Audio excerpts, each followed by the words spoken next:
Bom dia. Quero começar falando do meu contentamento em estar aqui e mencionar duas razões pelas quais eu me sinto honrado e muito feliz nessa manhã em estar aqui em Maringá falando com vocês. A primeira razão é que eu fui ordenado no presbitério de Maringá, fui candidato por esse presbitério e tenho uma história longa aqui na cidade de Maringá com esse presbitério. Estava me lembrando quando vi o presbítero Ginaldo Miquelão, o reverendo Naamã, ontem, que em 1988, no final de 88, dezembro, o presbítero Miquelão me enviou aqui para Maringá, eu sou de Marilândia, para uma conversa com o Naamã. Eu queria ir para o seminário, já havia passado a reunião ordinária do presbitério, eu havia estudado um ano no Seminário Batista em Curitiba, mas havia desistido e queria estudar no Seminário Presbiteriano Independente, era da Igreja Batista em Marilândia, à época, e o Miquelão me apresentou ao Naamã, e o Naamã me ouviu muito atentamente, cuidadosamente, ligou para o reverendo Otoniel, em Arapongas, e pediu que o reverendo Otoniel me recebesse. O reverendo Otoniel, após já a reunião ordinária do presbitério, por conta e risco dele, me enviou para o seminário de Londrina. Iniciei o ano em Londrina, depois fui oficializado como candidato desse presbitério e fui ordenado. Mas uma coisa que eu estava recordando é que, quando eu vim a Maringá, em 88, depois da conversa com o Naamã, eu não sabia nada da Igreja Presbiteriana Independente, o Naamã me deu um livrinho do reverendo Eduardo Carlos Pereira, As Origens da Igreja Presbiteriana Independente do Brasil. Eu li esse livro na volta para Apucarana. Ele disse: leia esse livro e veja se é essa igreja mesmo, né? Se você não está enganado. E eu não sabia, né, que pela providência de Deus, nunca poderia imaginar, lendo Eduardo Carlos Pereira, que alguns anos depois eu seria pastor da igreja da qual o reverendo Eduardo Carlos Pereira foi pastor. São os caminhos de Deus, são os propósitos de Deus para a nossa vida, e nós só nos curvamos e agradecemos a Deus pela soberania dele na vida nossa. Então, estou feliz em estar aqui no Sesumar, que tem sempre recebido o professor Wilson com muito carinho, sempre inspira a ver a visão larga do reino de Deus que o Sesumar tem. Deus abençoe a instituição que abriga esse evento. Mas a segunda razão, a primeira é essa, a segunda foi que o reverendo Edson Casado fez o convite em nome do sínodo, da diretoria do sínodo, e quando ele fez o convite, eu disse: eu aceito, né, de imediato. O reverendo Edson é pastor da minha mãe, como eu posso dizer não, né? Eu falei: aceito, né, de imediato o convite. Nossa palestra nessa manhã é sobre igreja e evangelização. E, antes de entrar na palestra propriamente, eu só gostaria de tomar mais alguns segundos para mencionar uma comemoração da nossa igreja, primeira igreja de São Paulo, do 31 de outubro, ou seja, dos 500 anos da Reforma. Nós teremos um evento grande com as IPIs de São Paulo, com o reverendo Áureo, um evento que durará à tarde, reunirá as igrejas de São Paulo na primeira igreja, celebrando os 500 anos da Reforma. Teremos no domingo também o culto, já tivemos várias atividades, teremos o lançamento de uma edição especial da nossa revista, comemorativa dos 500 anos da Reforma. Mas eu ainda, apesar de todas essas atividades, eu senti uma inquietação sobre como nós comemoraríamos os 500 anos da Reforma. E numa das reuniões do nosso conselho, uma das últimas reuniões, nós conversamos e debatemos e chegamos à seguinte convocação para a igreja. O conselho da primeira igreja decidiu, na terça-feira, dia 31 de outubro, convocar a igreja para um dia inteiro de oração e jejum. Nós estaremos em oração, dando graças a Deus por tudo aquilo que Deus fez através da vida desses inúmeros personagens da Reforma. Dedicaremos o tempo de jejum para comunhão com Deus, para buscarmos a Deus. decidimos abrir o templo às 8 horas da manhã e mantê-lo aberto durante todo o dia, com grupos de oração se revezando e leituras bíblicas, principalmente daqueles livros que marcaram a experiência dos reformadores, dos livros bíblicos, leitura bíblica e oração durante todo o dia. E terminaremos esse dia, dia 31, com o lançamento de um documento do Conselho da Igreja e o lançamento de um movimento, que é esse que vocês estão vendo aí, os pastores receberam já essa comunicação, que é Reforma Brasil, movimento apartidário, e queria destacar isso para você, por uma reforma política de verdade. O reverendo Eduardo Carlos Pereira, que foi pastor da nossa igreja, quando ainda havia escravidão no Brasil, ele lançou o seu livro, o seu manifesto em favor da abolição. A nossa igreja se posicionou em favor do voto feminino, que a gente acaba esquecendo, né? Uma coisa até recente no Brasil, da década de 20, essa discussão, década de 20 do século 20. A nossa igreja assumiu uma posição muito corajosa contra a maçonaria. Então, nós não poderíamos, nesse momento histórico do nosso país, e refletindo sobre o legado espiritual e civilizatório da reforma, entendendo como a reforma abençoou a vida das nações onde ela esteve e está presente, nós não poderíamos deixar de nos manifestar a respeito desse momento da vida nacional. E a minha convicção, a convicção do Conselho, e essa é uma decisão unânime, é que sem reforma política no Brasil, não haverá qualquer outra reforma de boa qualidade para o futuro do país. Todos nós estamos cansados de candidatos, vote no pastor tal, vote no missionário, vote no apóstolo. A lei eleitoral precisa proibir o uso abusivo e a mistura entre religião e política.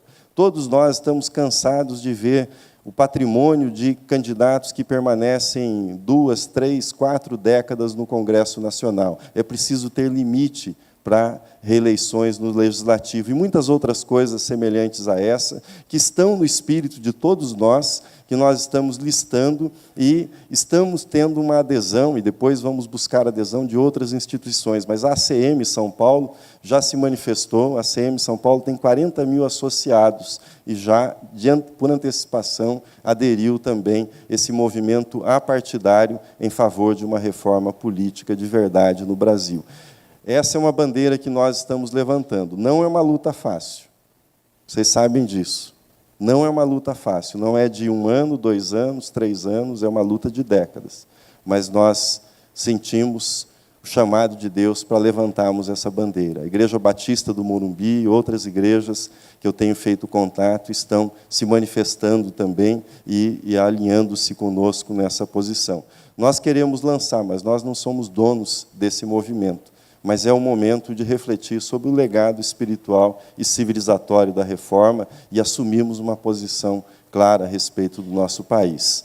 Fica o convite, se você puder estar lá, se você tiver amigos, parentes, pessoas em São Paulo, dia 31, às 20 horas, na primeira igreja.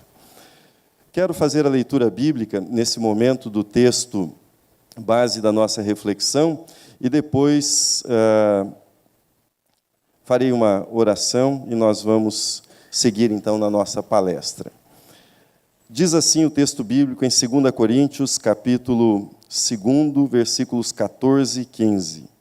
Graças, porém, a Deus, que em Cristo sempre nos conduz em triunfo e, por meio de nós, manifesta em todo lugar a fragrância do seu conhecimento, porque nós somos, para com Deus, o bom perfume de Cristo, tanto nos que são salvos, como nos que se perdem.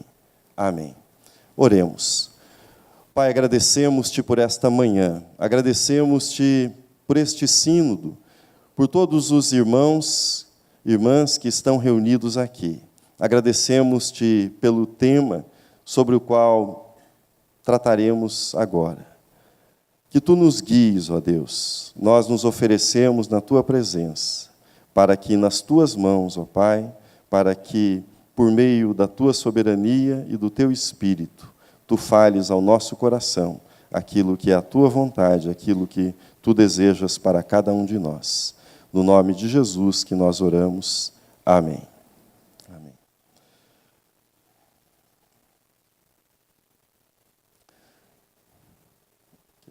Deixa eu me entender aqui com a troca de slides.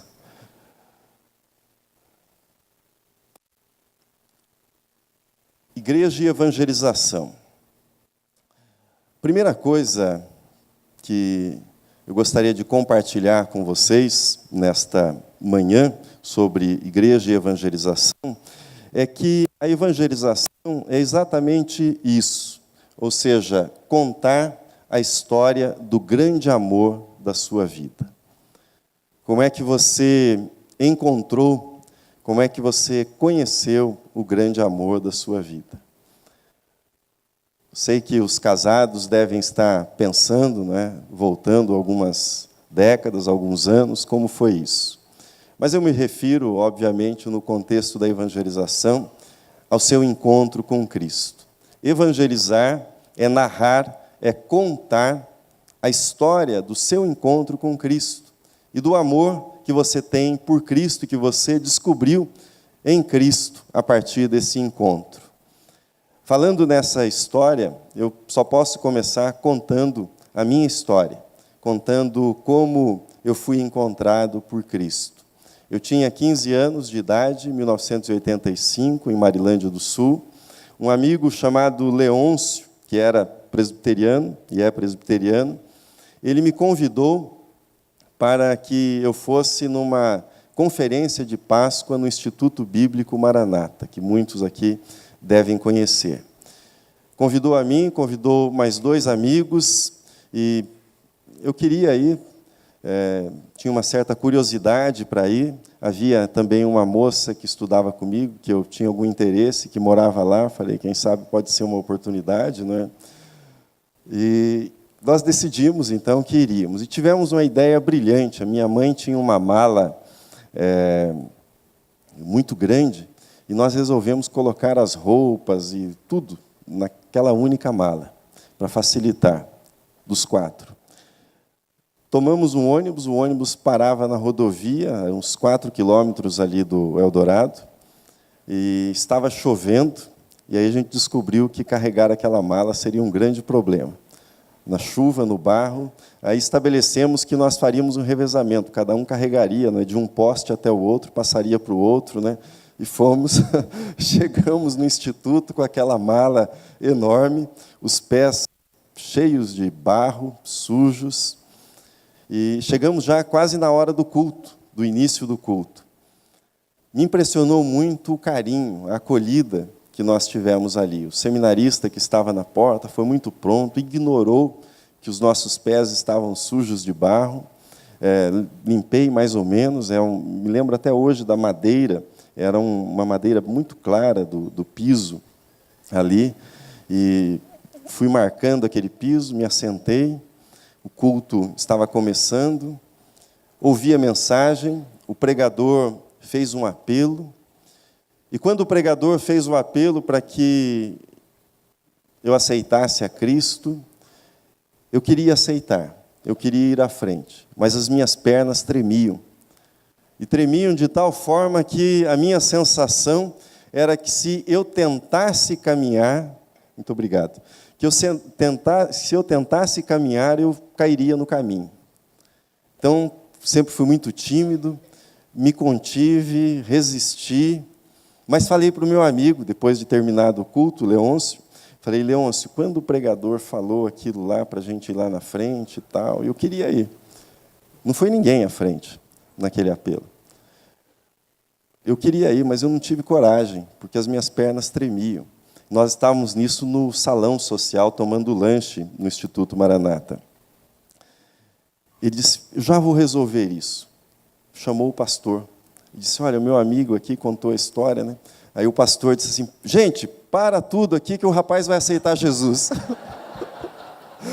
Aí eu fiquei imaginando o que ia acontecer. Para tudo que o rapaz... Aí eu queria entrar embaixo da mesa, nesse momento. Mas ele fez a oração comigo, me deu as primeiras instruções e eu me converti naquele dia.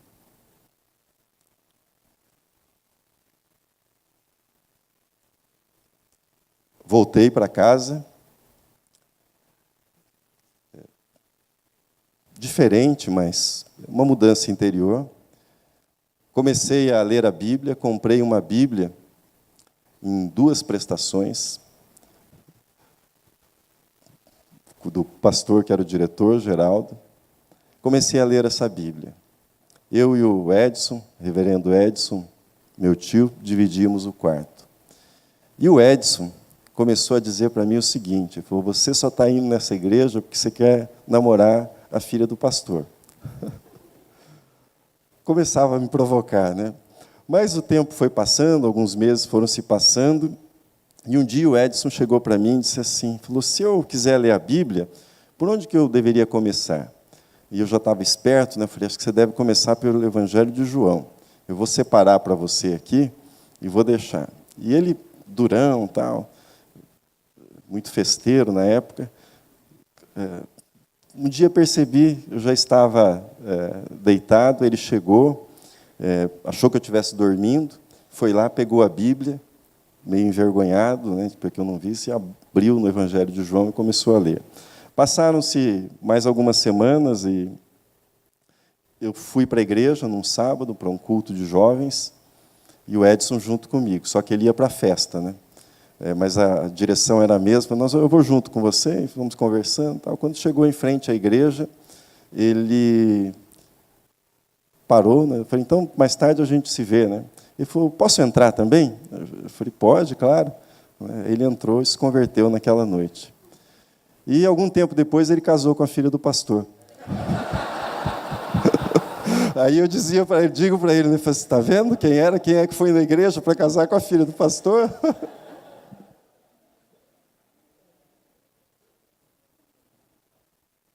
Mas recordo isso porque traz muita alegria para o meu coração. Desde 1985, de um modo pessoal, de um modo íntimo, eu tenho conhecido a Cristo. E essa história eu conto todos os anos na classe de novos membros, repito, e sempre que eu tenho oportunidade eu conto, porque evangelizar é contar a história de amor, do seu amor, do seu relacionamento com Cristo, de como isso se deu, de quão importante isso é na sua vida. E nesses 30 anos de caminhada com Cristo, mais de 30, né, 30 e poucos anos, o que eu posso dizer para vocês é que em nenhum momento Cristo me decepcionou. Certamente, em alguns momentos eu o decepcionei, mas Ele jamais. Quando nós mencionamos a evangelização como uma história de amor, o que eu gostaria de dizer para você é que evangelização é contar essa história.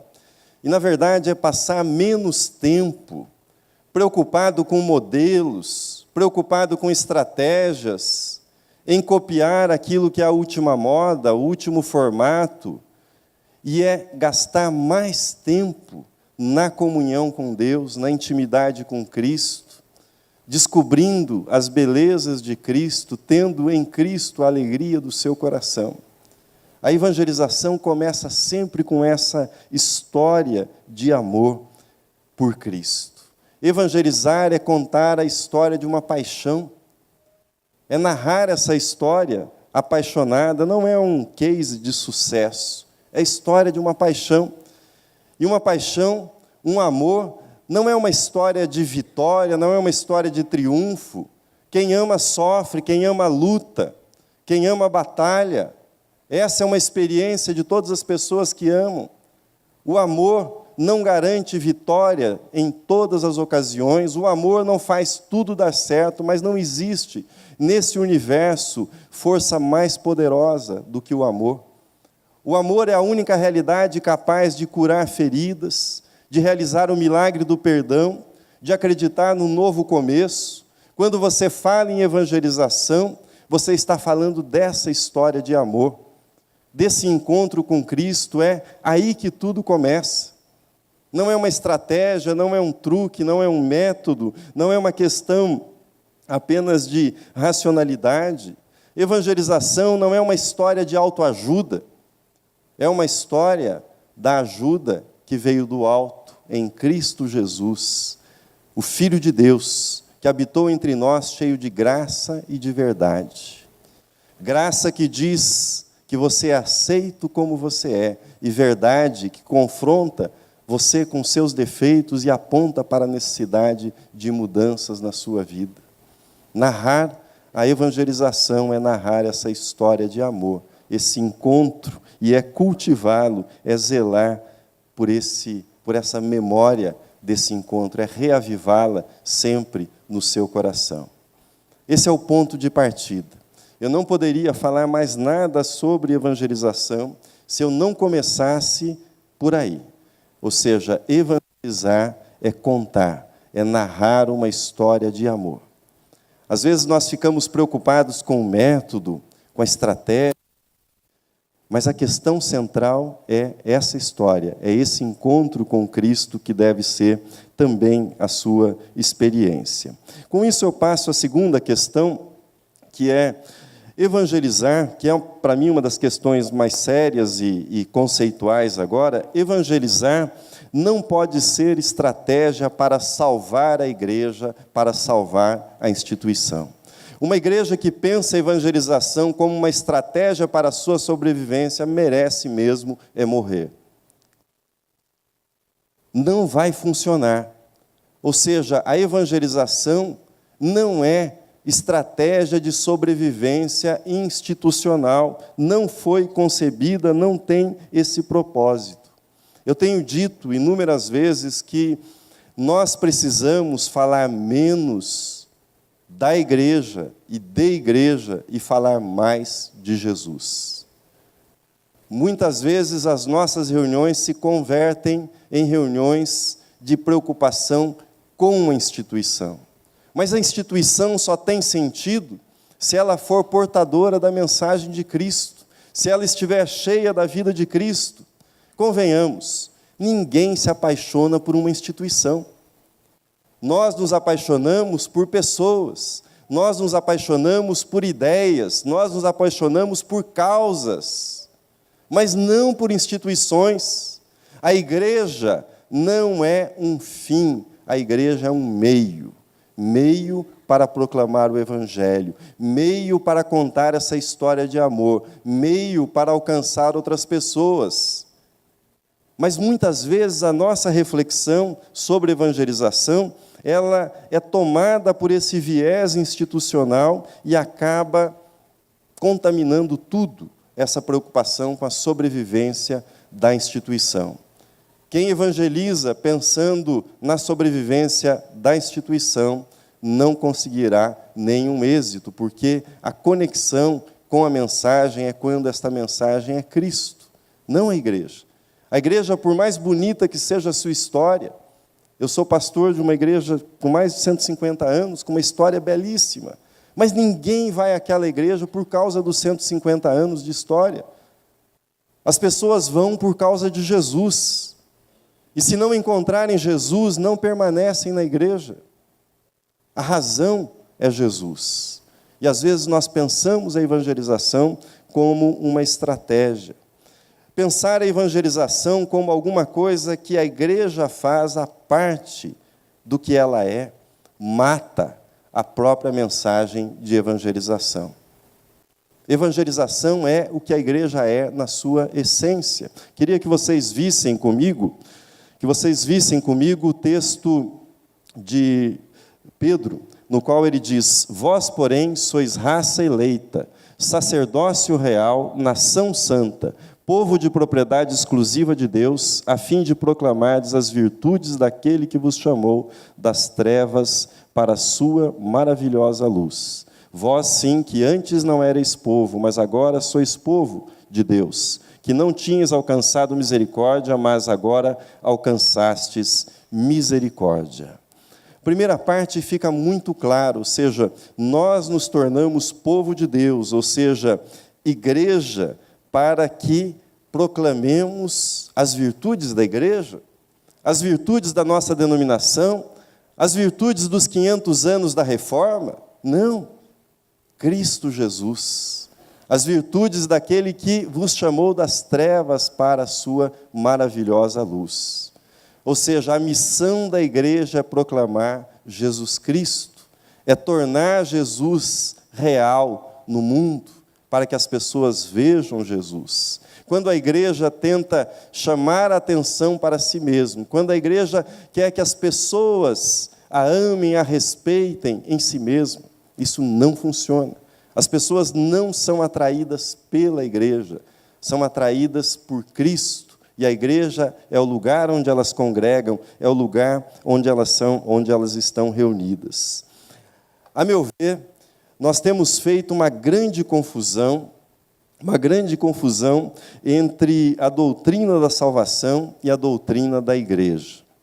E eu falo aqui com a sensibilidade de quem não nasceu na Igreja Presbiteriana Independente. Acabei de contar isso para vocês. Mas, às vezes, eu percebo, quando falamos de evangelização, de alcançar pessoas, das pessoas estarem na nossa igreja, às vezes eu percebo uma espécie de ressentimento quando alguém deixa a nossa igreja por outra igreja, ou quando alguém se decepciona com a igreja e nós cobramos uma fidelidade à igreja. Nós não podemos confundir fidelidade a Cristo com fidelidade à denominação. Do ponto de vista da doutrina da salvação, não somos nós que escolhemos a Deus, nós fomos escolhidos por Deus. Não fosses vós que me escolhestes, eu vos escolhi. Ou seja, Deus nos ama primeiro, nós somos chamados, a escolha é sempre de Deus. Mas o fato é que nós escolhemos a nossa igreja. Essa é uma realidade. Isso faz com que a igreja tenha que corrigir uma porção de coisas, que ela tenha que funcionar adequadamente, essa é uma preocupação válida. Mas nós escolhemos a nossa igreja. E uma pessoa permanece na igreja enquanto ela encontra razões para permanecer na igreja. Quando ela não encontra razões, ela deixa a igreja. E se nós não conseguirmos apresentar o amor por Cristo com clareza, as pessoas não permanecerão. E pior do que isso, não crescerão espiritualmente. John Locke, um dos pais do iluminismo, ele foi um dos idealizadores desse modelo que nós temos de denominações. Quando a reforma começou a correr, vocês sabem, vieram as guerras religiosas na Europa, que devastaram parte da população, e aquilo parecia não ter fim, duas igrejas se proclamando como verdadeiras, e o John Locke surgiu com um conceito de igreja como uma associação de pessoas. E uma associação na qual a pessoa escolhia entrar, escolhia pertencer. Isso é o embrião do conceito moderno de denominação que acabou se formando e até mesmo do conceito de liberdade religiosa. Ele diz o seguinte, o Locke, num texto de 1687, se eu não me engano. O texto está na tela. Ele diz: parece-me que uma igreja é uma livre sociedade de homens reunidos entre si por iniciativa própria para o culto público a Deus.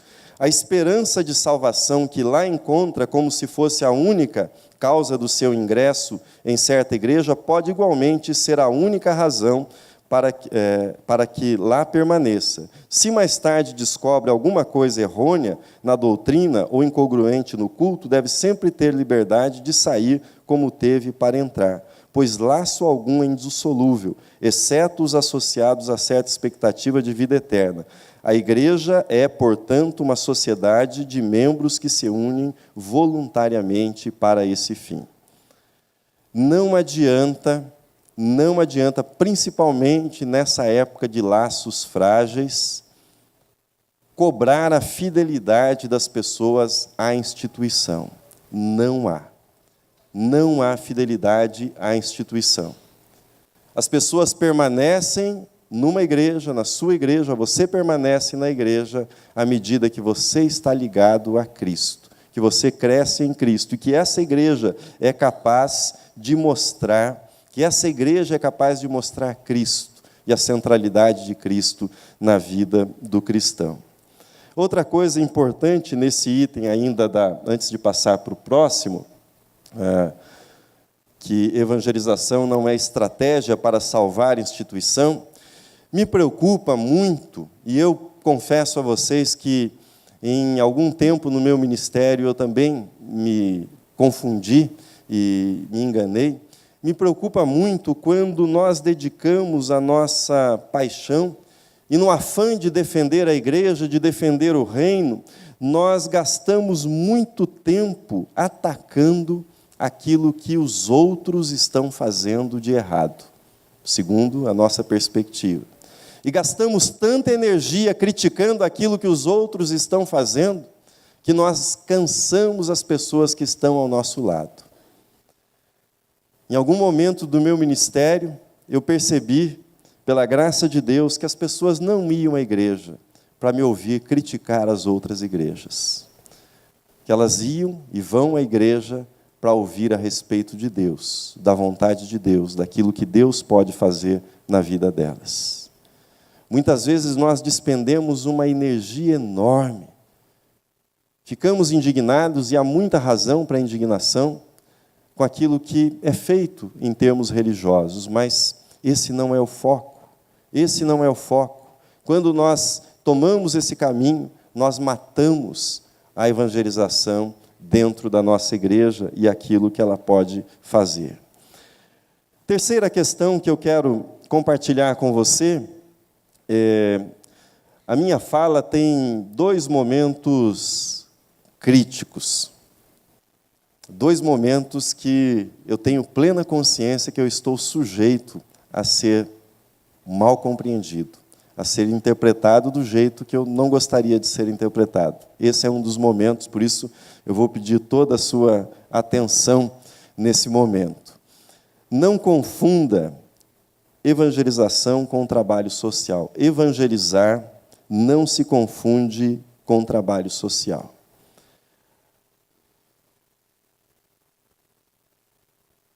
Ilustro isso para você.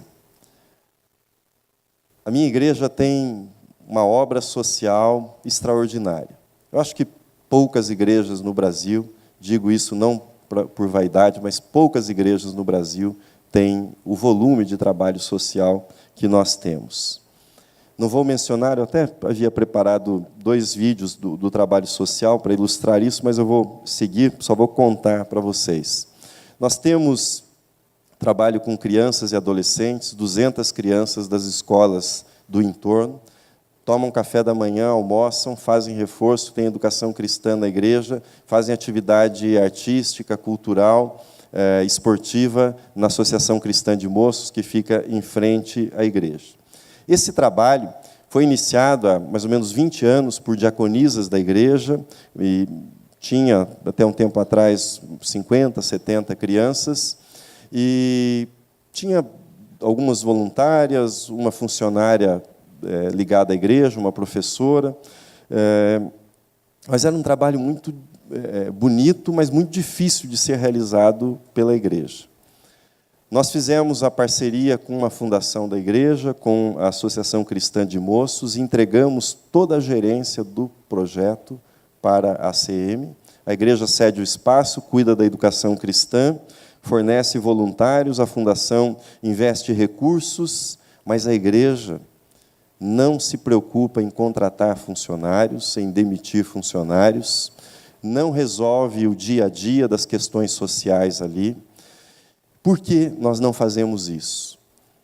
Muitas igrejas, muitas das nossas igrejas, diante das carências sociais do Brasil nos anos 70, 80, 90, motivadas pela integralidade do Evangelho, corretamente, iniciaram trabalhos sociais. Às vezes uma pequena creche, um trabalho de alimentação, coisas desse tipo, vocês sabem bem.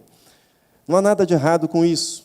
Ou seja, a igreja é a manifestação do amor de Deus. Manifestar o amor de Deus de forma concreta, ok. O problema é que o trabalho social no nosso país ele foi ficando mais complexo nas décadas de 90, 80, 90 e agora mais ainda. Foi ficando mais profissionalizado. E vocês conhecem histórias de igrejas que se perderam de tal forma no trabalho social que tiveram de vender patrimônio para quitar dívidas dos projetos sociais. O que eu estou dizendo é o seguinte: a igreja pode fazer trabalho social. Mas isso não pode, não deve tirar a energia da igreja para que o rebanho seja cuidado e seja mobilizado para evangelizar, ou seja, para contar a história do amor de Cristo. O trabalho social é um testemunho importante, mas ele não é evangelização. Ele prepara o terreno, ele ajuda, ele cria credibilidade, ele cria pontes em alguns setores da sociedade, mas ele não substitui esse começo da minha palestra, que é você contar o que Cristo fez por você e o que Cristo pode fazer pelo seu ouvinte. Nós precisamos sair desse equívoco. Muitas igrejas acham que justificam a sua existência a partir do trabalho social, mas não é assim. Não funciona assim. A experiência tem mostrado o gasto de energia. Se você tem na liderança da igreja 5, 10 pessoas e você tem um trabalho social, toda a energia, o tempo livre, considerando que essas pessoas não estão trabalhando em dedicação exclusiva para a igreja, acaba indo para administrar o trabalho social e às vezes nem a finalidade, mas a burocracia do trabalho social. Nós precisamos mudar esse conceito.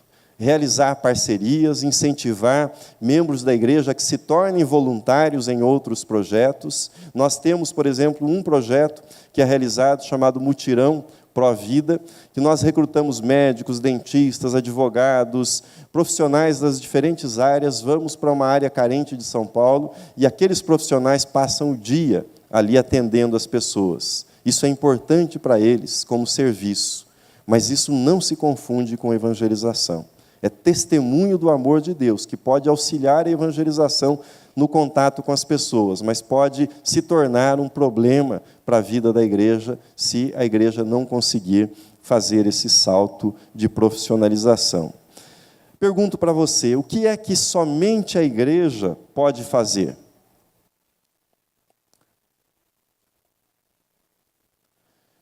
O que é tarefa somente da igreja? Aqui eram os vídeos, eu não vou passá-los. Que é tarefa só da igreja. Nós estamos aqui na Unicesumar. Pergunto para o professor Wilson, o que a Unicesumar faz?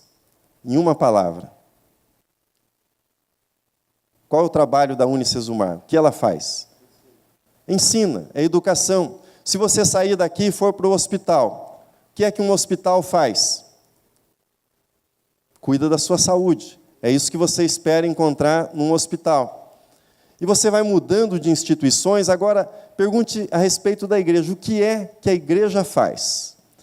Sendo mais preciso, o que é que se a igreja não fizer, nenhuma outra instituição fará? E você chega à resposta. Proclamar Cristo. Proclamar Cristo. Trabalho social, trabalho educacional, a igreja pode fazer? Pode. A igreja pode ter parcerias? Pode. Em alguns momentos a igreja teve que fazer isso, teve que criar hospitais. Mas a missão da igreja é proclamar Cristo. Se ela não fizer isso, nenhuma outra instituição o fará na nossa sociedade. E às vezes nós perdemos essa clareza. Há pessoas que dizem, eu prefiro pregar por meio do meu testemunho. Ótimo. Você deve validar o que você prega por meio do seu testemunho, mas você precisa pregar, você precisa evangelizar. Se você não falar, se você não contar a história não será passada adiante. E é a igreja que foi incumbida disso, que foi encarregada disso. Nós fazemos uma confusão tremenda, né? Às vezes nós achamos também que a graça de Deus só está na igreja. Não. Deus está agindo em inúmeras pessoas e em inúmeros setores da sociedade. A graça de Deus, chamada de graça comum, graça geral, atua. Na igreja atua a graça salvífica, a graça salvadora. Mas às vezes a igreja confunde e tenta fazer aquilo que ela não foi chamada a fazer em primeiro lugar. Então, eu queria que você não ficasse com a impressão que eu estou falando contra o trabalho social. Eu estou falando do lugar do trabalho social, da importância dele e da prioridade da evangelização na vida da igreja. E da confusão que muitas vezes drena a energia da igreja, rouba os esforços da igreja e faz com que a igreja não tenha clareza de qual é a sua missão, qual é o seu chamado. Ou seja, uma pessoa que chega à nossa igreja, ela deve entender claramente que nós estamos preocupados com a relação dela com Deus. Esse é o primeiro foco da nossa preocupação. Consertar a relação dela com Deus. E, a partir daí, outras coisas serão arrumadas na vida dela. Então, se você ficou com alguma dúvida a esse respeito, depois nós podemos conversar e eu posso esclarecê-lo, mas não vamos confundir trabalho social, que é testemunho do amor de Deus, com evangelização. Não substitui. Parênteses para encerrar isso. E o que eu percebo também é que, muitas vezes, principalmente quem é de classe média, faz trabalho social e aí fica numa enrascada. Porque, de um lado, se evangeliza, fala do amor de Deus vinculado ao trabalho, parece que está tentando comprar a pessoa. Se não fala, também fica uma coisa esquisita. E fica esse sofrimento quando se realiza o trabalho social, porque nós confundimos, misturamos, ou não relacionamos adequadamente essas duas coisas. Bom, próximo item que eu julgo importante: evangelizar é pregar o evangelho para os de dentro e os de fora. Eu gosto muito de uma distinção que o pastor Tim Keller faz a respeito de evangelização e edificação. Ele diz isso no contexto da pregação. Ele diz: evangelize enquanto edifica e edifique enquanto evangeliza. Nós, às vezes, temos, hoje eu vou fazer um sermão para quem não é da igreja, hoje eu vou fazer um sermão para quem é da igreja, hoje é edificação, agora é evangelização.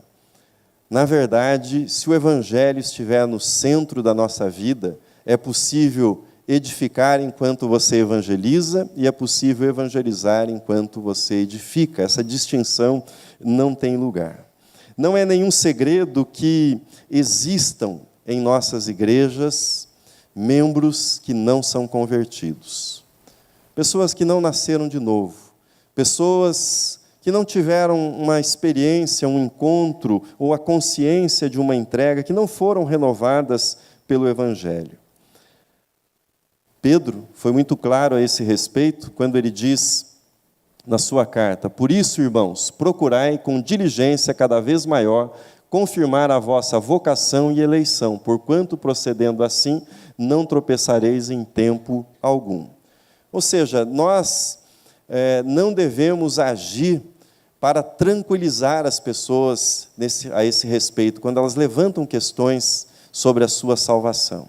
Cada pessoa deve se examinar, deve checar a sua comunhão com Cristo, o seu estado em Cristo Jesus. Bom, que existam membros que não são convertidos pelo Evangelho não é novidade, mas, muitas vezes, tais pessoas vão permanecendo na igreja e são alçadas à posição de liderança. Não foram transformadas pelo Evangelho e passam a liderar a igreja, passam a comandar a igreja. Nesses 25 anos de ministério, em 2 ocasiões eu tive a clareza de lidar com 2 oficiais que, pelo testemunho, ou seja, eu não sou Deus para conhecer o coração deles profundamente, mas pelo fruto, por aquilo que eles manifestavam, não expressavam conversão. Não expressavam novo nascimento. Um presbítero e um diácono. Presbítero muito atuante, ligado à igreja, muito amante da tradição da igreja. O diácono havia ingressado na igreja depois. E, em alguma altura, ficou muito claro que ele havia ingressado para ganhar dinheiro. Isso ficou bem claro. Os 2 me deram muito trabalho. Os dois acabaram deixando a igreja. O diácono disciplinado, o presbítero abandonou a igreja. Mas por que eu estou dizendo isso para vocês? Certa ocasião, eu estava falando sobre discipulado e falei várias vezes na igreja. Esse presbítero me procurou e disse: Valdinei, para com esse negócio de discipulado. Para de falar, as pessoas não querem isso, as pessoas só querem ser membros da igreja. Ninguém quer seguir a Jesus Cristo desse jeito que você está falando. Para com isso. Eu fiquei espantado, mas não havia uma maldade nele, não havia, era um encontro com Cristo. Ele não entendia, não fazia sentido para ele. Para ele, a igreja era, no sentido de John Locke, uma associação. Que você gosta, defende uma causa, você tem uma tradição, está ligado a ela, mas não essa coisa de discipulado, de cruz, não é? E coisas semelhantes a essas. O diácono, num acampamento, estava falando sobre as bem-aventuranças para os jovens da igreja, e num dos almoços, numa das refeições, ele me chamou para conversar e disse assim: eu estou muito preocupado. Estou preocupado com o que você está falando. O tema era as bem-aventuranças e a ética do reino. Eu estou preocupado. Eu falei: por que você está preocupado? Ele falou: olha, isso que você está falando para os jovens não está certo. Eu falei: caramba, né? O que eu estou falando? Se eles forem seguir esse negócio aí do Sermão do Monte, eles não vão vencer na vida. Eles serão passados para trás, se eles adotarem essa ética cristã que você está ensinando. Isso não faz sentido. Para Jesus, lá na Palestina, até podia, mas não faz sentido isso. Ele permaneceu na igreja alguns anos ainda depois que me falou isso, mas cada vez mais evidenciando que não havia renovação pelo Evangelho. E, finalmente, criou tanto problema, tanta coisa, que isso se revelou de tal forma, foi confrontado e acabou sendo disciplinado, né? E nós oramos que ele se arrependa em algum momento da sua vida e se converta de verdade. Mas esse é um fato. Por isso o Evangelho tem de ser pregado para os que estão dentro da igreja. Nós não podemos pressupor que as pessoas estão convertidas, são convertidas e estão em Cristo, porque estão na igreja. De modo algum. Eu não vou entrar no assunto da próxima palestra, que é o discipulado, mas parabenizo o Sínodo por ter colocado nessa manhã evangelização e discipulado. As duas coisas precisam ser tratadas juntas. Veja essa afirmação de Dallas Willard, um filósofo cristão, professor da Universidade da Califórnia. Ele diz assim: atrevo-me a afirmar que é um erro sério fazer da expansão um objetivo básico da congregação local, e, sobretudo, neste caso, quando aqueles que já estão conosco não se tornaram aprendizes conscientes e dedicados de Jesus, e não estão, na grande maioria, progredindo ao longo do caminho de maneira sólida. Expandir é uma tarefa essencial do povo de Cristo, e entre eles haverá sempre indivíduos especialmente talentosos para o evangelismo. Mas o trabalho mais próspero de expansão deveria ser o trabalho de crescimento interior que torna as pessoas, onde quer que estejam, luzes num mundo em trevas.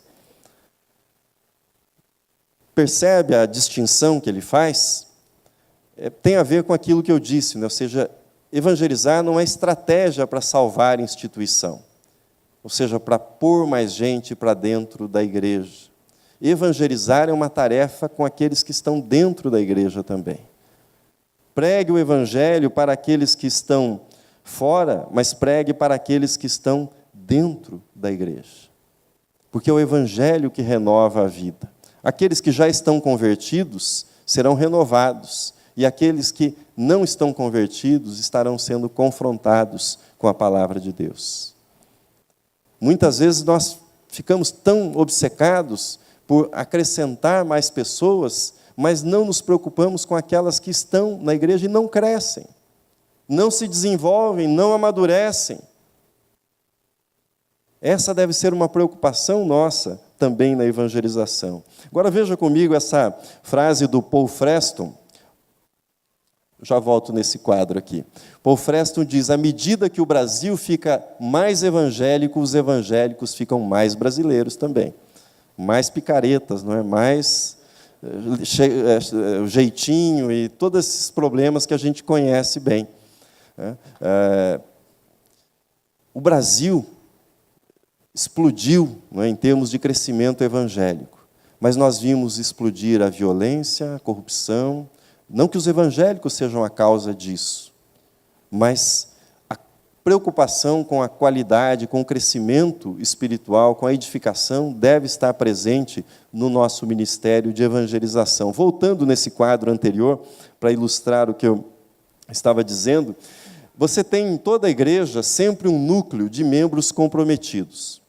Se a igreja tem 100 membros, tem 20, 30, 40, né, que trabalha, comparece, é dizimista, que conta, com quem você conta. Tem um outro círculo de membros descomprometidos, né, usuários. Vão à igreja, pedem oração, não tem regularidade. E aí você tem um outro círculo de frequentadores, pessoas que estão ali, né, examinando, participando, e um círculo de visitantes, né, pessoas que... Muitas vezes nós achamos que evangelizar é converter esses que aparecem aqui. E negligenciamos esses dois círculos de pessoas na igreja. Se a igreja investir, trabalhar com aqueles que já estão ali, para que esse círculo se expanda, alcance esse, alcance o próximo, ela alcançará os visitantes e isso será muito mais forte e natural na vida da igreja. Mas nós nos conformamos com isso, ou seja, que a igreja terá sempre um núcleo de comprometidos e nos preocupamos em evangelizar aqueles que estão fora e saltamos sobre esses grupos aqui e lançamos uma campanha de evangelização para alcançar a cidade e negligenciamos aqueles que estão conosco e não responderam ainda adequadamente ao evangelho. Então, isso a gente deve ter em mente também. Seguindo, evangelizar requer sensibilidade para contextualizar o evangelho. Essa é uma parte complicada também. Nós evangelizamos pressupondo que existe ainda um consenso em torno dos valores judaico-cristãos. Mas isso está mudando e mudando rapidamente no nosso país. Ou seja, nós saímos de uma sociedade, de uma base católica romana, consensual, para uma sociedade pluralista, para uma sociedade que, paradoxalmente, tem uma receptividade para a espiritualidade e uma hostilidade em relação ao monoteísmo cristão. O que eu digo com isso? Quando você fala sobre espiritualidade, as pessoas dizem que legal. Se você diz Jesus Cristo é o caminho, Jesus Cristo é a verdade, Jesus Cristo é a vida, a pessoa dá um passo atrás. Você é autoritário, você é arrogante, você é soberbo. E nós não percebemos que a nossa cultura se deslocou, ou seja, do pressuposto católico geral, monoteísta, que tinham esses valores, para uma cultura que, em alguns aspectos, é hostil à versão cristã, né, à religião cristã, à fé cristã. E a gente precisa perceber essa mudança, e perceber a mudança cultural. De um lado, então, as pessoas recebem bem a espiritualidade e rejeitam a exclusividade.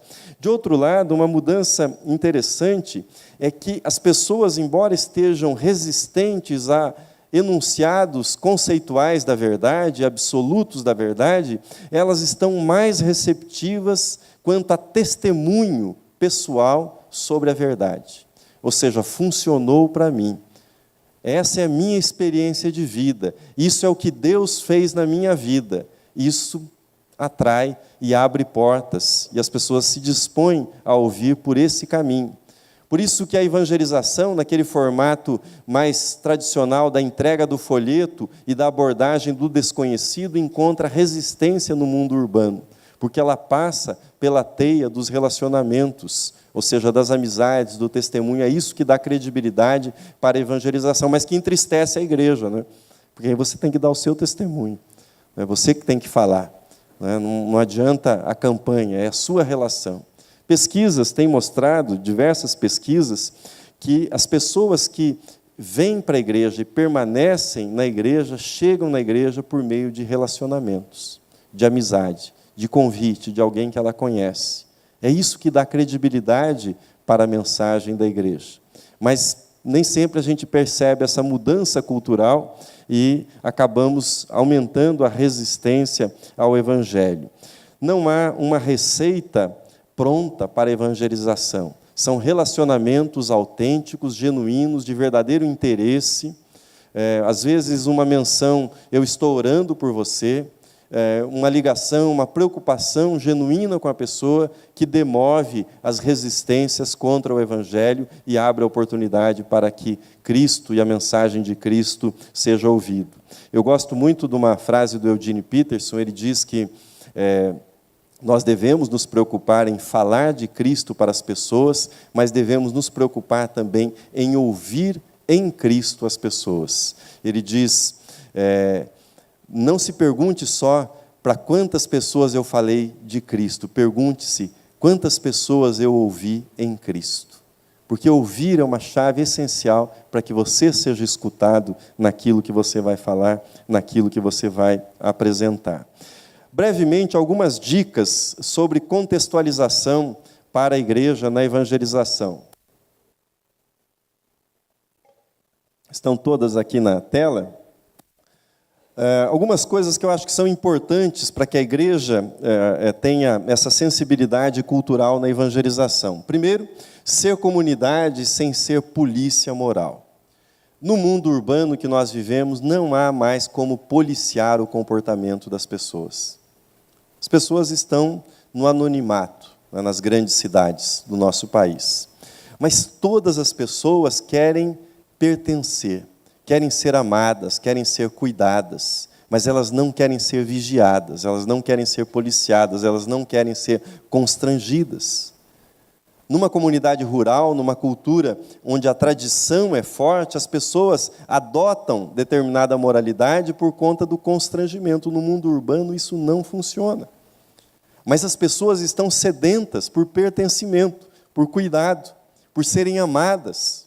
Por isso, a igreja que evangeliza deve ser comunidade, mas sem ser polícia moral. Deve ser inclusiva, mas sem ser demagógica. Se fala muito em inclusividade hoje. Como eu explico isso? Uma frase simples. Deus ama você exatamente como você é, como você se encontra. Mas Ele ama demais você para deixar você desse jeito. Ele quer dar uma melhorada em você, né? Quer que você cresça, quer corrigir, que você abandone hábitos, vícios, defeitos. É possível ser amoroso, é possível ser inclusivo sem ser demagógico.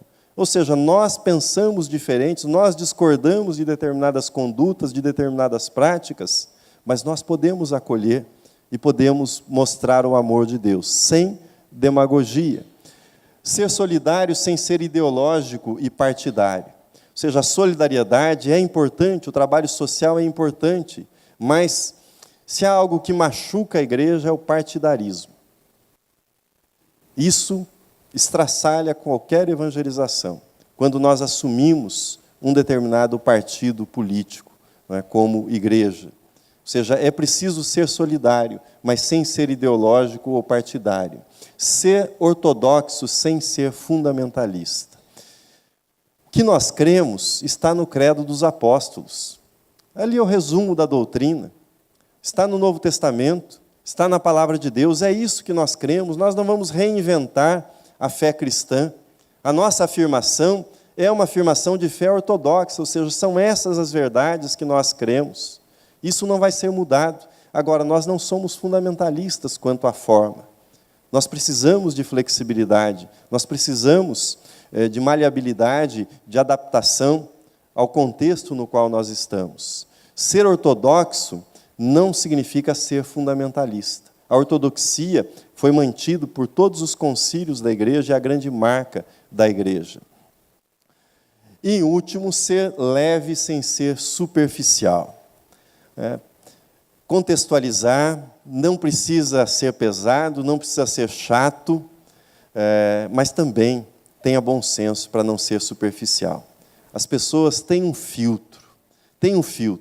Quando a gente quer agradar demais e acaba comprometendo a seriedade daquilo que nós acreditamos, embalagem é uma coisa importante, mas quando o nosso tempo é gasto todo ele na embalagem, sem o conteúdo, mas também o conteúdo sem a arrumação, é preciso o equilíbrio. Isso significa ser leve sem ser superficial.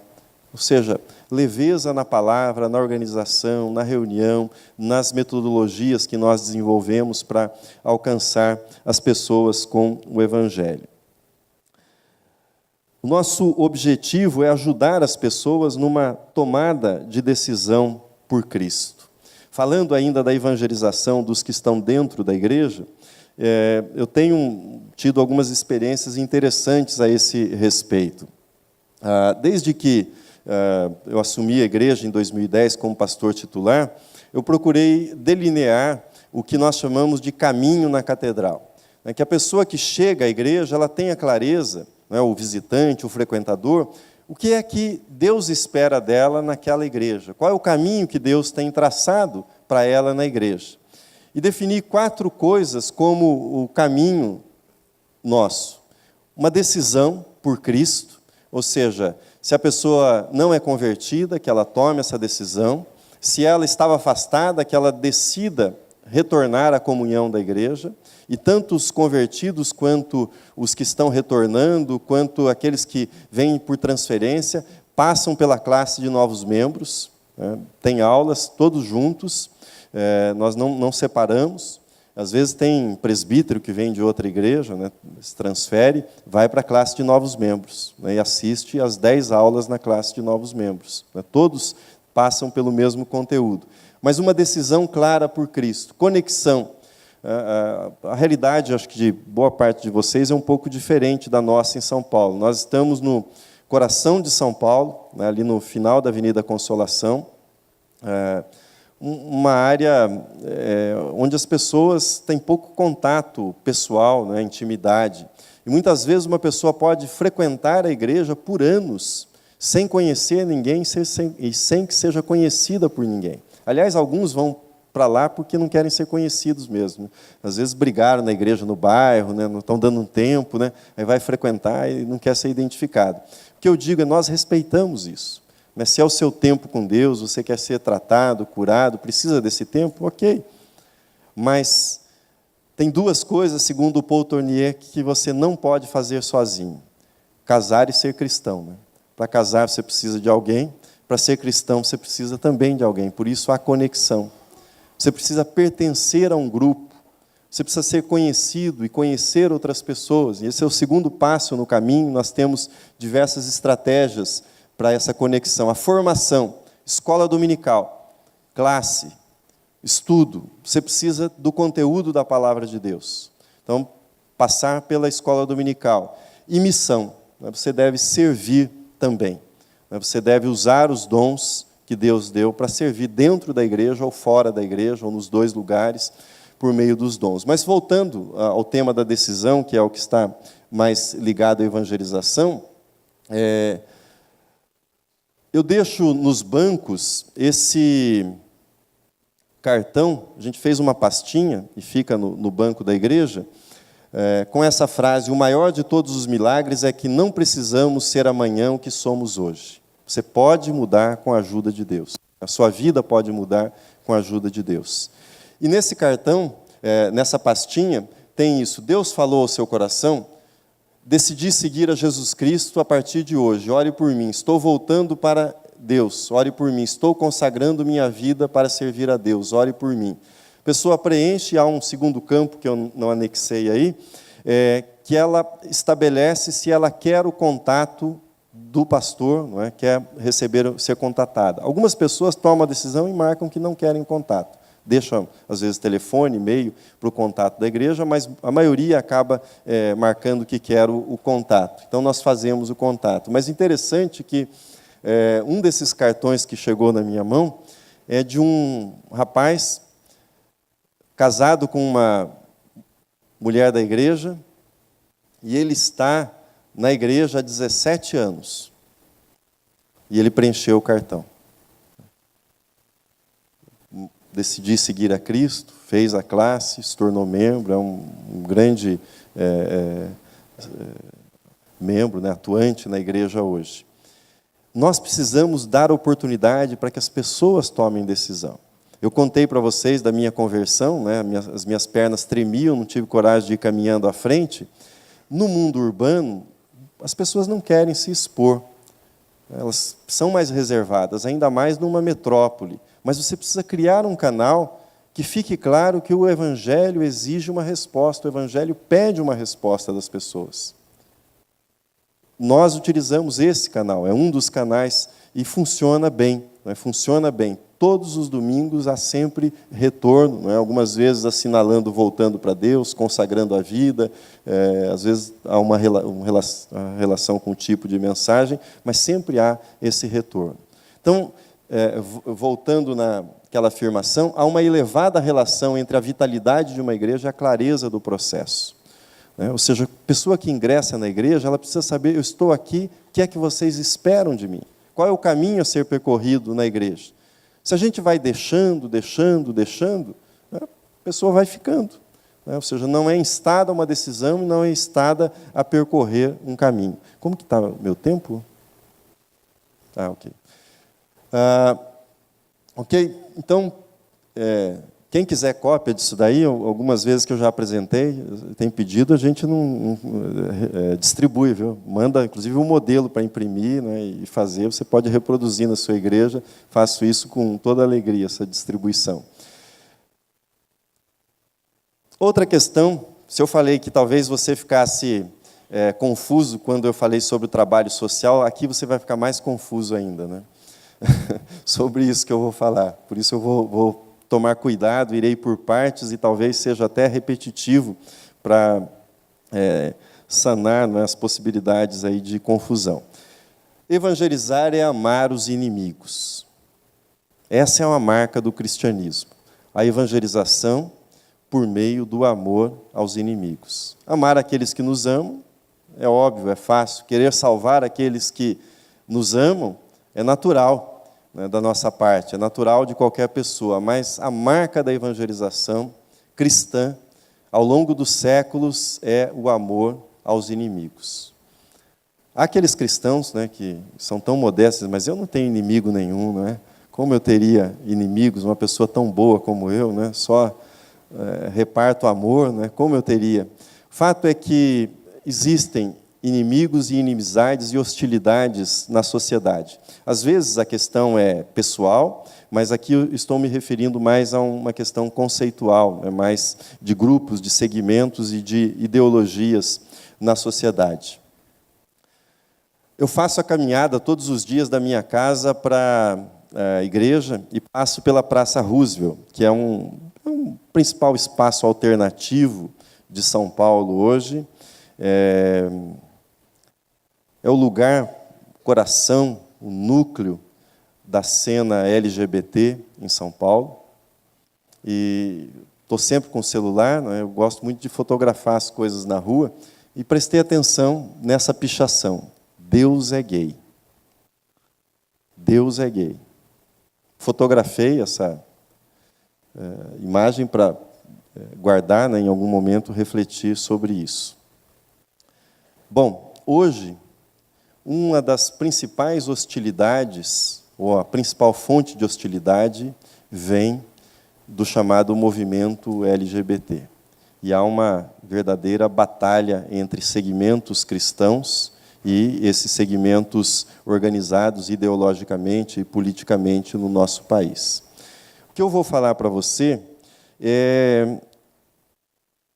e esse é um dos grandes desafios da evangelização, porque se coloca sempre a questão: o que fazer com essas pessoas? Como evangelizá-las? Né, e fica o debate em torno disso. O que eu vou apresentar para vocês é uma posição para fugirmos das armadilhas que estão montadas nessa questão. E vou fazer uma explicação conceitual, porque eu penso que é uma armadilha, e como a gente pode fugir disso. Aí você tem uma versão Che Guevara gay, né? LGBT.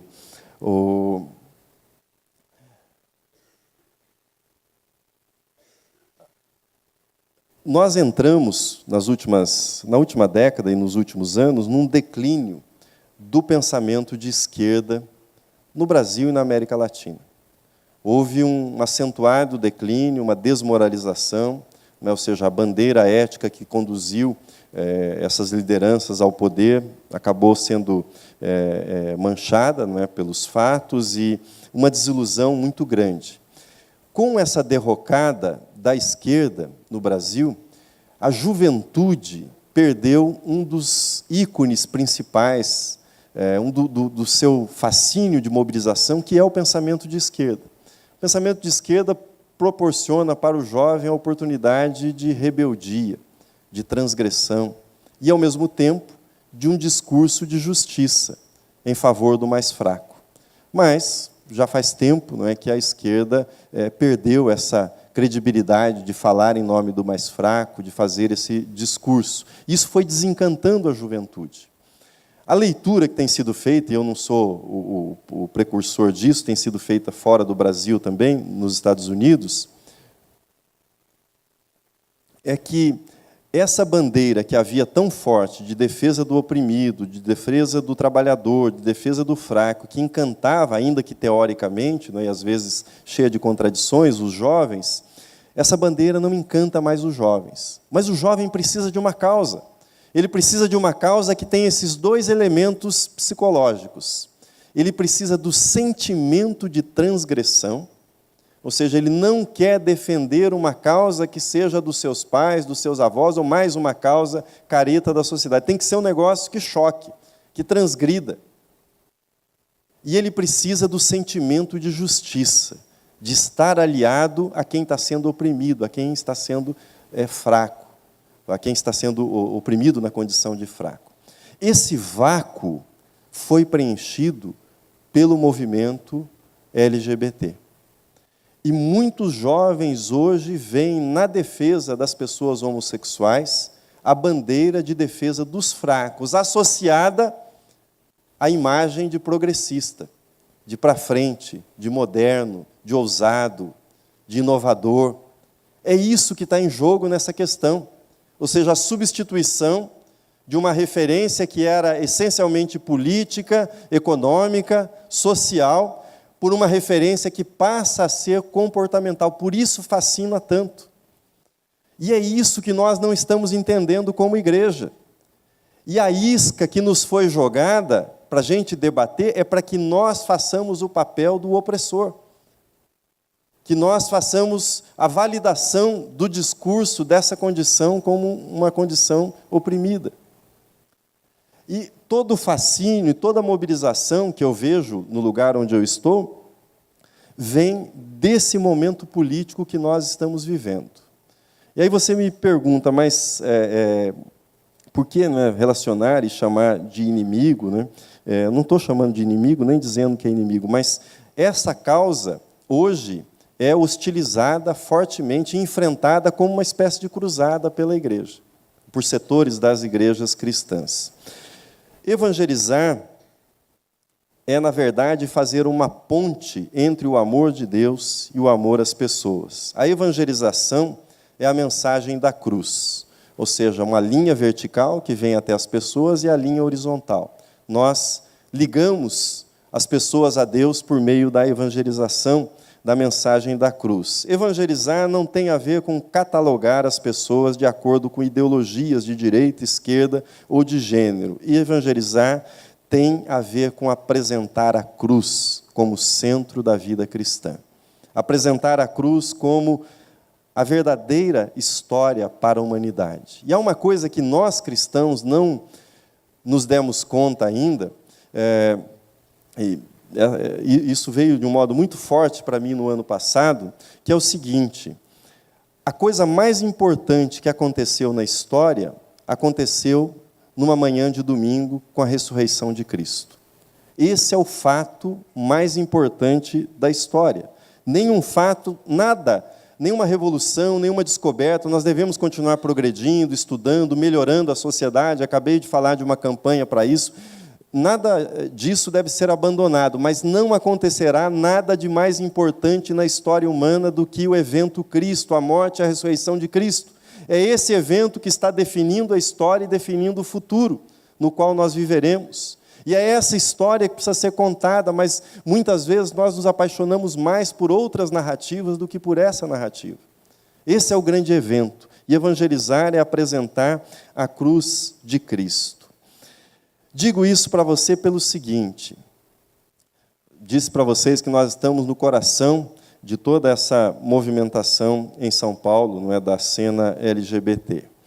E outro dia, vou mencionar 2 fatos, não é, sobre o caminho e a estratégia que nós temos desenvolvido. Outro dia eu estava na rua, nas imediações da igreja, e um senhor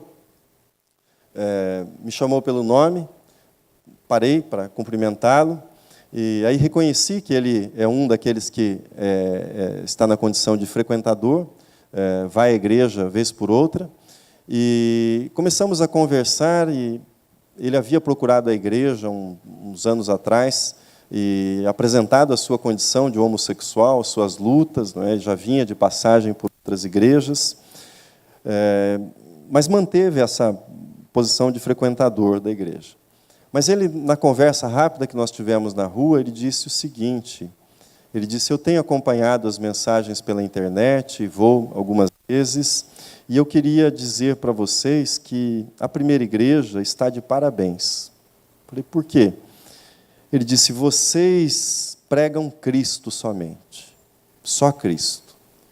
Vocês não ficam pregando contra gays e vocês não ficam paparicando gays para parecerem modernos e inclusivos. Vocês pregam Cristo. E é isso que o meu coração precisa. Isso acendeu uma luz, né, para mim. Achei interessante a distinção que ele fez de ser contra e ser a favor. E fiquei pensando que, será que nós não estamos chegando num tempo que daqui a pouco as igrejas serão classificadas da seguinte forma: pró-gay e anti-gay? Melhor quando eram arminianas e calvinistas, né?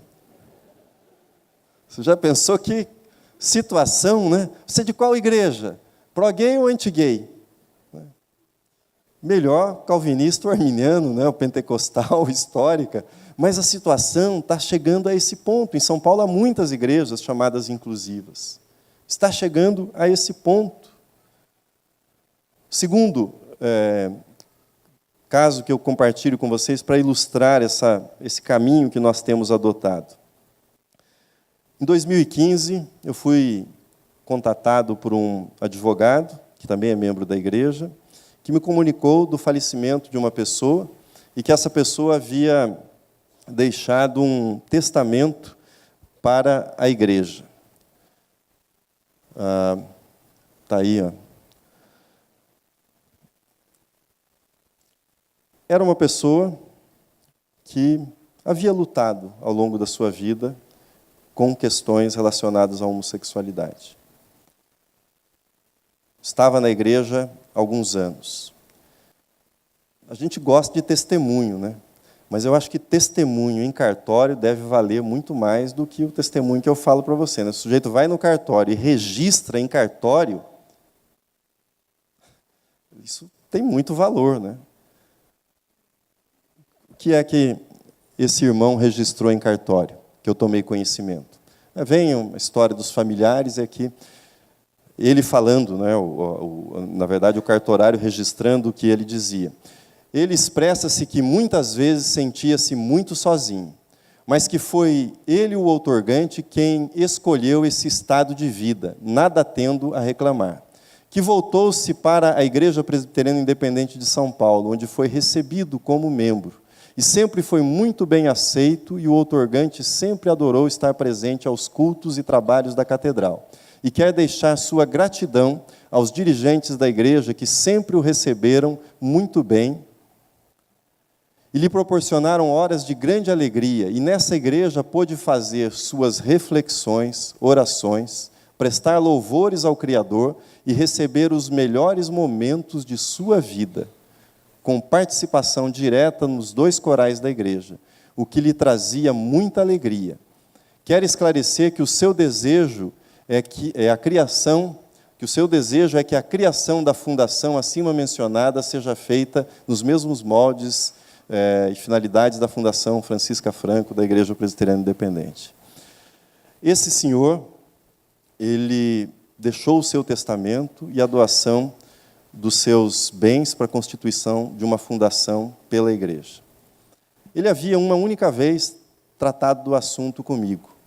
E, na época, eu perguntei para ele, falei, mas você quer deixar? O que são esses bens, né? Ele, de modo muito discreto, era uma pessoa muito modesta, muito reservada, ele deu um sorriso e falou assim, é muita coisa, pastor. Muita coisa para mim, 2 apartamentos, 3, né? Foi feito o levantamento, ainda está correndo o inventário, são 60 imóveis, entre imóveis comerciais e residenciais em São Paulo. Ele tem irmã, sobrinhos, mas a experiência dele com a igreja, nesses 10 anos de vida dele, foi tão marcante que ele registrou, e ele teve um testemunho tão bonito, nunca se ouviu qualquer coisa negativa dentro ou fora da igreja, do comportamento dele, da conduta dele. E eu acho muito expressivo o que ele registrou, a grande alegria, e nessa igreja pôde fazer suas reflexões, orações, prestar louvores ao Criador e receber os melhores momentos da sua vida. Gente, pregue Cristo, pregue Cristo, pregue Cristo, e deixe que as pessoas reflitam sobre a própria vida à luz do Evangelho de Cristo. Não pregue uma ideologia, de direita ou de esquerda, ou qualquer ideologia, pregue Cristo.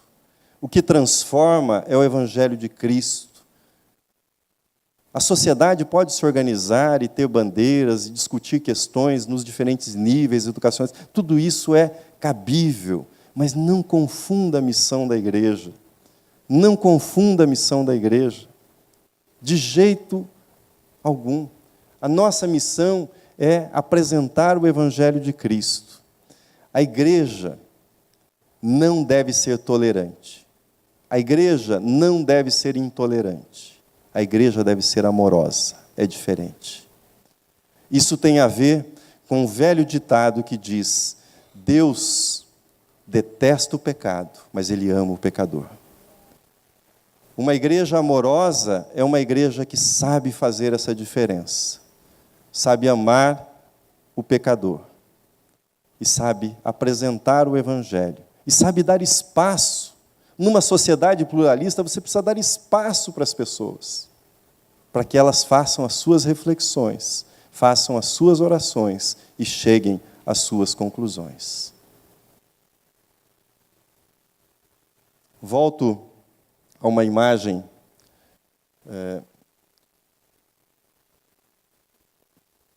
acho que às vezes a gente guarda mais as imagens, né, do que os conceitos, as palavras.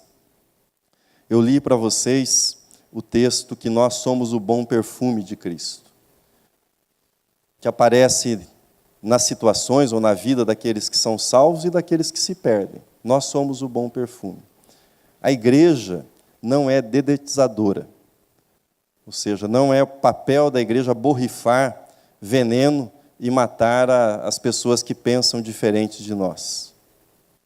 Às vezes nós confundimos o espalhar o perfume da graça com o borrifar moralidade. São coisas diferentes. Estamos todos perdidos, heterossexuais e homossexuais. Encontramos salvação na cruz de Cristo. Essa é a nossa realidade. Se a igreja não pregar isso, ela estará se enganando, ela estará confundindo e estará entrando no jogo daqueles que picham Deus é gay ou daqueles que picham Deus abomina os gays. Deus abomina o pecado, mas Ele ama o pecador. termino com uma expressão do Philip Yancey que eu acho que resume o que eu estou tentando dizer. A graça não converte o mundo inteiro, ou uma sociedade inteira, mas enriquece a atmosfera. E a pergunta que a gente deve se fazer é: a nossa evangelização tem enriquecido a atmosfera, tem perfumado o ambiente ou não? Qual é o cheiro, o perfume da minha vida, da minha igreja? Exala o amor de Cristo, a fragrância de Cristo ou não? Nós não vamos converter a sociedade inteira, o mundo inteiro. Em alguns momentos seremos perseguidos. A igreja nasceu num contexto de extrema promiscuidade, Império Romano e Grécia. Vocês sabem o que era aquilo. Vocês sabem. Mas a igreja venceu pela cruz e pelo amor. Não há outra estratégia para a igreja, senão a cruz e o amor. Quero terminar passando para vocês um pequeno vídeo, e com isso nós encerramos, mas eu queria, você está sentado há bastante tempo, que você ficasse em pé e que você lesse comigo esse texto, e depois nós encerramos com o vídeo. Vamos ler a uma só voz o texto que nós lemos na abertura. Graças, porém, a Deus, que em Cristo sempre nos conduz em triunfo e por meio de nós manifesta em todo lugar a fragrância do seu conhecimento, porque nós somos para com Deus o bom perfume de Cristo, tanto nos que são salvos como nos que se perdem. Amém.